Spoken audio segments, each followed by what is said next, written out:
Tuesday morning, live from the Sprouts Market.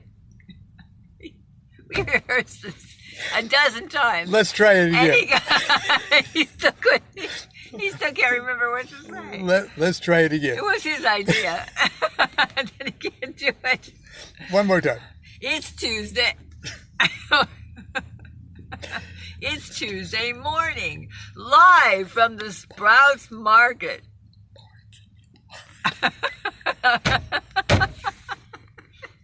Give up on it. Okay, live. We're sucking air too much. Oh, I'll probably just delete this. It's insulting our audience. I agree.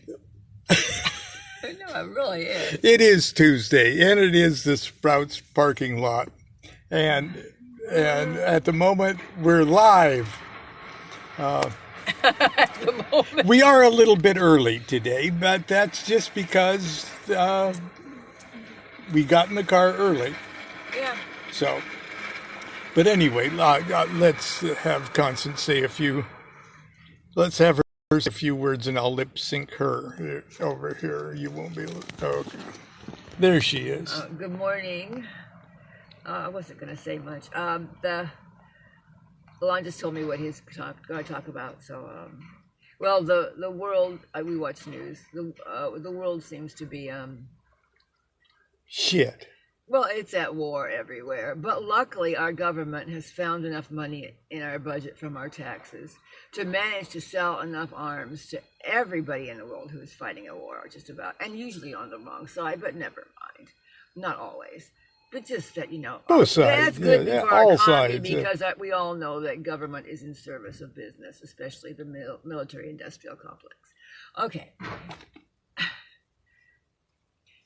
But Lon's going to talk about the Holy Land and a few other things. And I just want to say, well,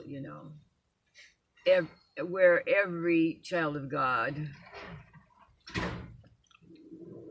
puts his feet down, and that means every single one of us, is the Holy Land. So we shouldn't be fighting anywhere. I'm going to zoom. Love one another with burning hearts. There you go. I'm going to zoom in on your peace sign there. There's the message for today. Or else we'll become extinct. Yes, and there's the extinction button too there. So, well, anyway, thank you, dear. Get us some coconut treats of some kind. I'm getting some broccoli and cauliflower. And don't forget the cauliflower. He says that because we do have cauliflower. Twice a week. Well, at least. And broccoli, too. Yes.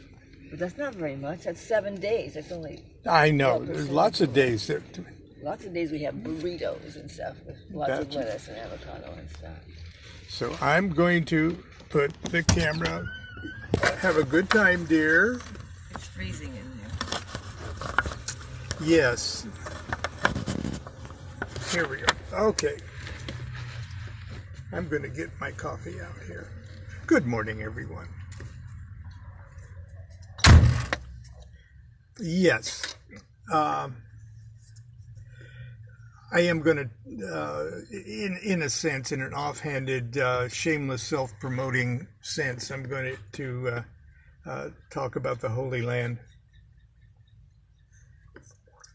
I saw yesterday the headline. And it was PBS, Public Broadcasting, anyway. Headline was something about turmoil or war in the Holy Land. And right away, that put things in a monstrously tragic light. I'm sorry, when I hear the words Holy Land, I used to think of shepherds on the hillside and angels appearing to them saying, baby Jesus is being born in Bethlehem. Go and take your drum. But for a long time, when I hear the words Holy Land in reference to that area of the Middle East, it makes me want to spit. Okay. Holy Land, my ass.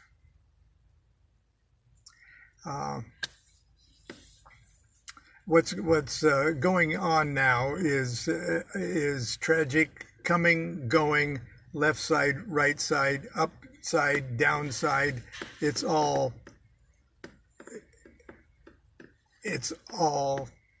shit. But I don't need to tell you that. Okay, and no matter whose side, I feel sorry for absolutely everybody, and I blame absolutely everybody.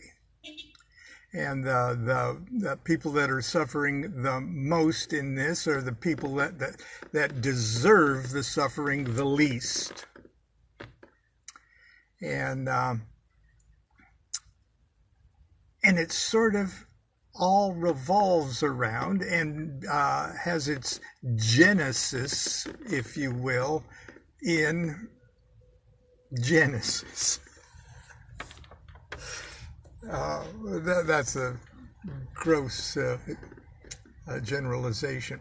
But a number of years ago, 2007, the film director, James Cameron, Avatar, and Avatar wasn't out in 2007, but he would do Titanic and things like that. A great director, joined with another Canadian, Israeli Canadian journalist, and they made a documentary called The Lost Tomb of Jesus.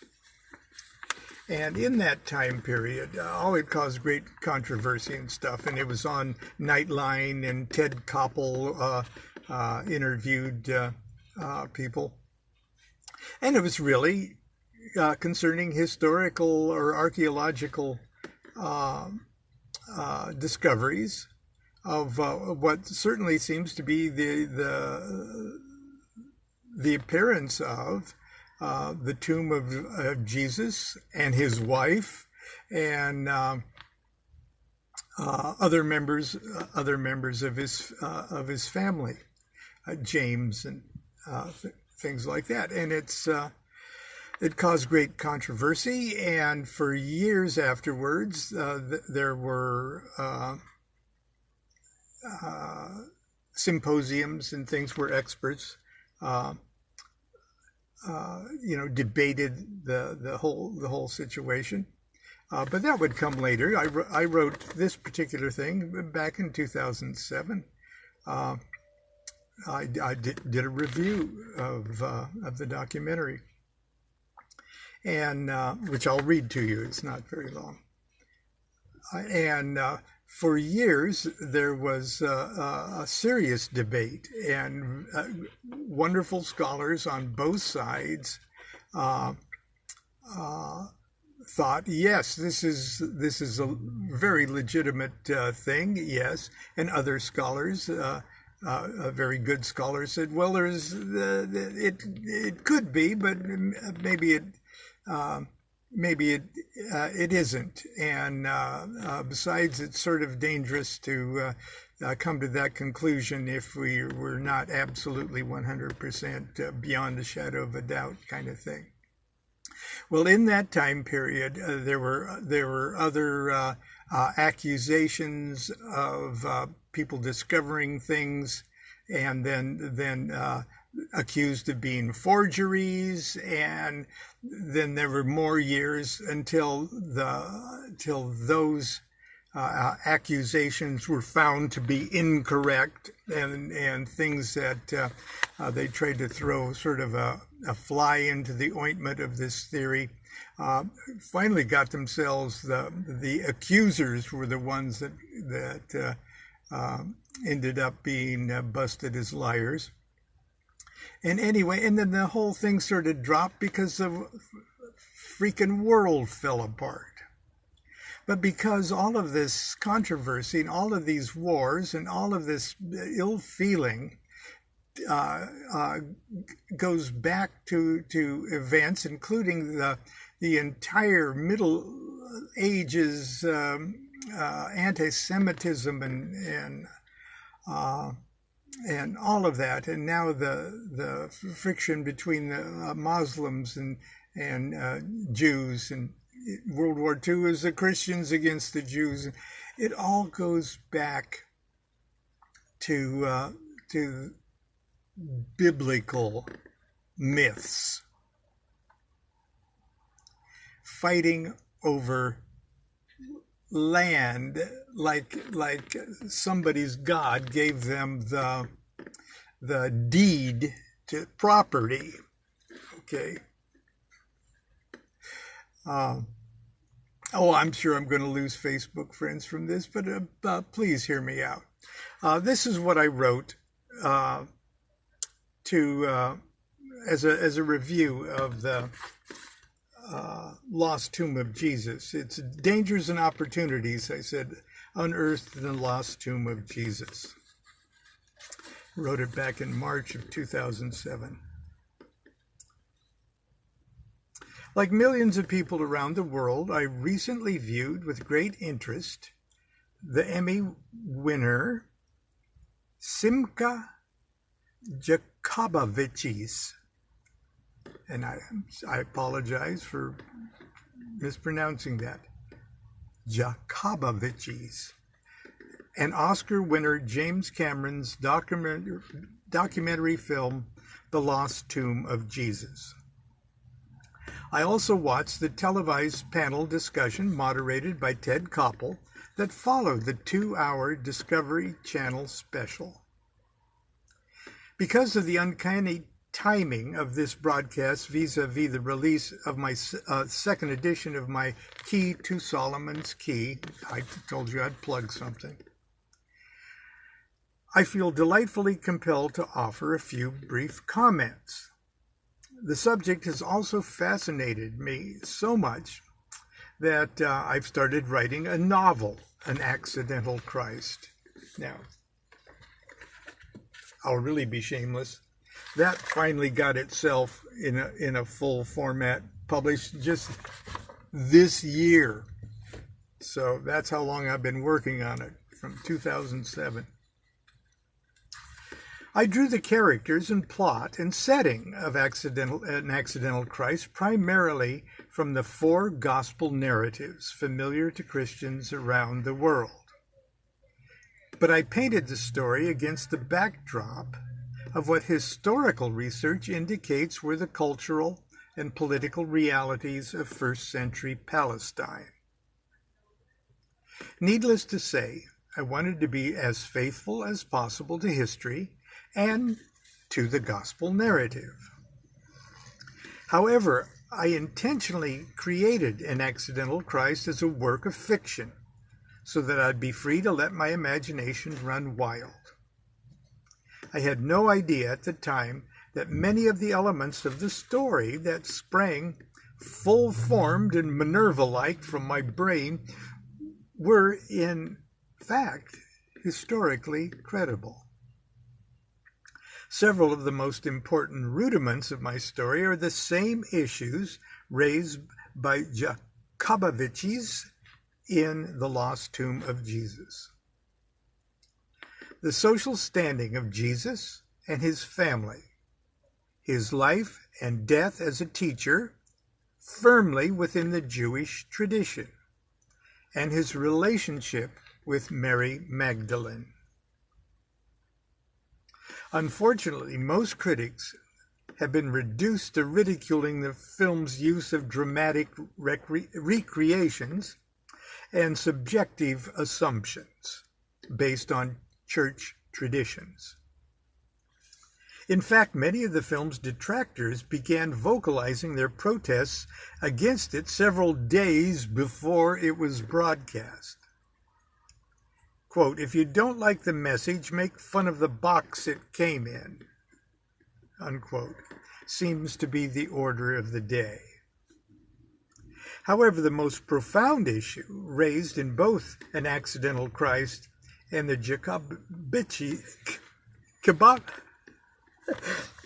I wish he had a better name, Yakobovich's documentary have less to do with specifics and more to do with profoundly important generalities. One of the most fundamental and important of these concerns the social status of Jesus and his family and his role in the politics of the day. The charming Jesus story that has been handed down for centuries has taught us that Jesus came from an obscure and impoverished family. In fact, the Gospels go to great lengths to show that both sides of his family were aristocrats of a royal bloodline leading back to King David. Indeed, it is his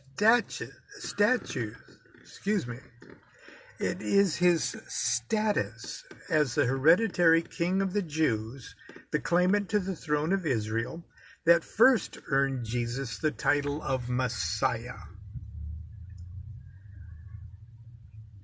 Jacobovich's film also focuses on this aspect of the life of Jesus as a primary and integral factor that covered every aspect of his life. I mean, it'd be like King Charles, okay, for the first 70 years of his life, okay. Everybody knew he was going to be king. He was a hereditary king of England, okay.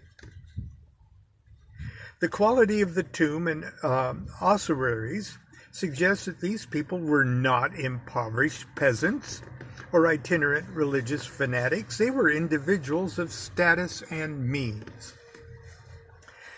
Whether or not this ultimately proves to be the tomb of Jesus, its appearance is completely in line with what we should expect from such a tomb. Oh, here comes the truck again. Once we realize that Jesus was born into a wealthy and noble family, we're compelled to reconsider the gospel narrative not only from the perspective of mysticism and revelation, but also from the realities of local politics at the time. Another important idea raised in the film concerns the possibility that Jesus was married, specifically to Mary Magdalene. Although in An Accidental Christ, I did not go so far as to chronicle their marriage, I clearly show the two to be lovers who, in all likelihood, would marry. There is no question in my mind, or among a very large number of scholars, that the historical Jesus married. As a Jewish man in his 30s living in first century Nazareth or Jerusalem, as a teacher, a rabbi, and a public figure, this was all but certain. Unless he was a cripple, a leper, or obviously mentally ill, Jesus most certainly would have been married. It would have been a conspicuous and scandalous cultural abnormality if he were to remain a bachelor. Admittedly, nowhere in the gospel does it say Jesus was married to a woman who appears in numerous verses as Mary Magdalene.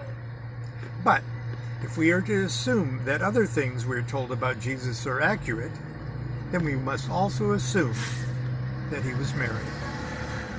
And if so, then she is the most likely candidate. As wife of the king of the Jews, she most certainly would have been buried with her husband. The lost tomb of Jesus is already being harshly denounced as an attack on the Christian faith. Whether or not the tomb contains what its proponents claim is a fascinating historical challenge. My first reaction to the news was that many Christians would no doubt rush to assert that this might well be the tomb of the historical Jesus. With so many books and so many preachers of various faiths, science among them, now denouncing religion wholesale, even claiming that the entire gospel story is a fabrication and no such person as Jesus ever existed, one might expect Christendom to embrace this discovery. To shout to the world, hell yes, he lived. Here's the proof. He lies, both his family and his disciples. Here he lies. Here he lies with both his family and his disciples, just as they are named in the Bible. Instead, Christians have rushed to condemn the tomb story and have condemned it in the harshest terms without even bothering to examine its merits.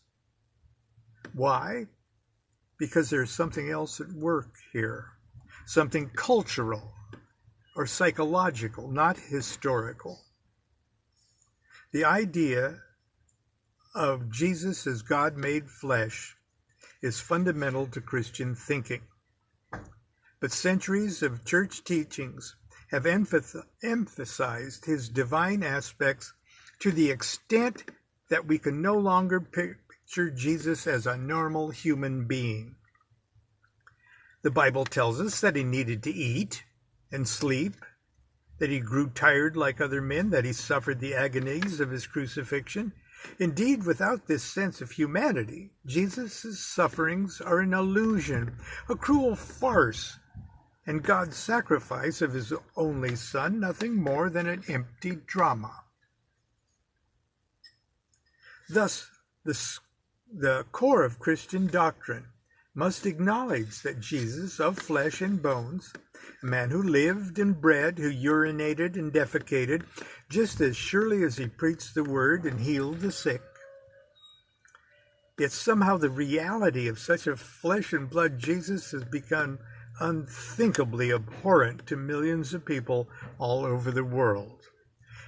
It's almost as if Christian critics are confessing, quote, "We're quite content with the lovable Disney-style story of Jesus that has been sanitized and sweetened over the centuries. We don't want a Jesus soiled by history, or for that matter, any rational thought about the story. We only want the Jesus of our dreams." I'm sorry. To ignore the empirical history that is behind the scriptures is to invite their misuse by social and political entities that are always ready to incite fear and hatred and war between peoples in order to serve their own interests. As the violence spawned by religious fundamentalism demonstrates to us today, when a group of people surrenders their intelligence, common sense, and rationality to blindly accept inflexible religious dogmas, they become easy prey to political manipulation. I believe that the greatest evil in the world today is religion, used for political purposes. For the sake of the life on this planet, it must stop. Regardless of its ultimate accuracy, I also believe that the lost tomb of Jesus can help those whose minds, and I dare say it souls, are trapped in this narrow and childish view of spirituality to wake up. Books including inspirational novels such as An Accidental Christ can help people to open their eyes, reactivate their God-given powers of reason, and become spiritual grown-ups. To me, a sensible and universal understanding of the historical Jesus could very well represent the true second coming of Christ. A revelation of rationality that, once grasped by enough people on our planet, could start to free humanity from the horrors of religious strife.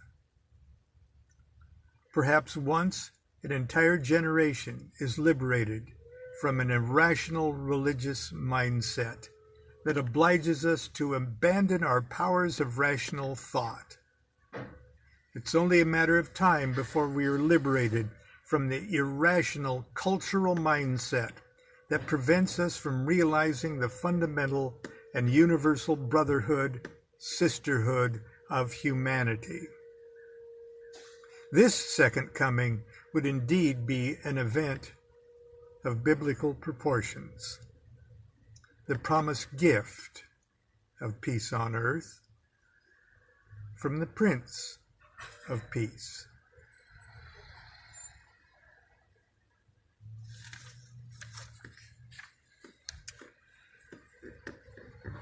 And let's see, toward the end of Accidental Christ, Jesus' uncle, who narrated this book, says a few closing words as an epilogue, and I'm just going to read just one little thing. I've often heard it said that history will prove this or history will prove that.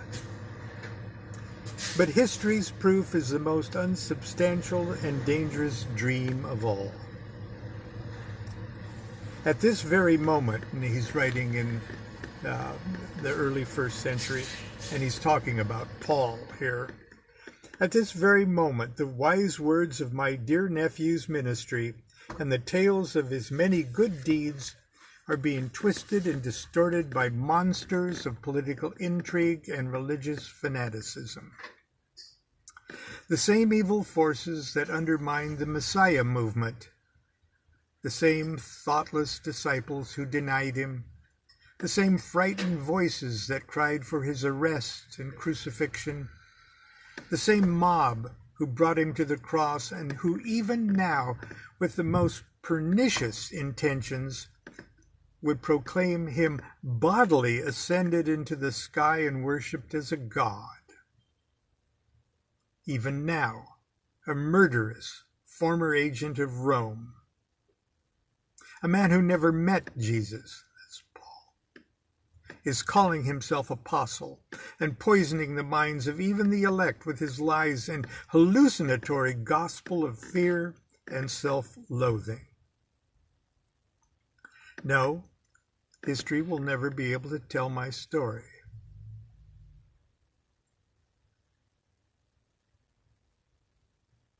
Okay, let's see. I think that's where, as much as I'll share that with you. Gee, I hope you get this. It's obviously it's not one of my better selling books, but it's my newest book, and I think it's never been more timely. It's entertaining, it's funny, and it's also frighteningly appropriate. Anyway, until tomorrow, let's give ourselves a rest. And until tomorrow, continue to be good to yourself, be good to each other. Do what thou wilt shall be the whole of the law. Love is the law, love under will.